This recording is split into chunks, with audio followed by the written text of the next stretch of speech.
ზუგდიდში ვასო აბაშიძის სახელობის ახალი თეატრის საპროტესტო მანიფესტი გაიმართა. სამხარეო ადმინისტრაციის წინ შეკრებილებს რეჟისორმა დავით დოიაშვილმა, მსახიობებმა და თბილისში აქციაზე დაკავებული უკა ჯაბუას დედამ მიმართეს.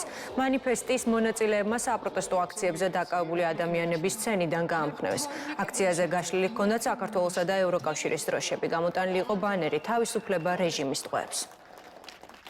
ეს არის სოლიდარობის დიდი ჯაჭვი და ამიტომ ეს ჯაჭვს ამჯერად ვერ გაწყვეტენ უბრალოდ. ეს არის ყველაზე მნიშვნელოვანი, იმიტომ რომ ჩვენმა თეატრმა დაიწყო სწორედ ეს სოლიდარობა, იმით რომ გამოვხატეთ ყველანაირი მზადყოფნა იმისთვის, რომ დავიცათ ჩვენი ერთი რიგითი ჯარისკაცი და ნახეთ როგორ მივდივართ და მივდივართ. ასე რომ ჩვენ მოვივლით რეგიონებს და მერე უკვე ვნახოთ რაც იქნება. ყველაზე უფრო მთავარი დღეს ამ მაყურებელში კი არა, მთელ საქართველოში არის თანადგომა და ერთმანეთისთვის სოლიდარობის ჩვენება.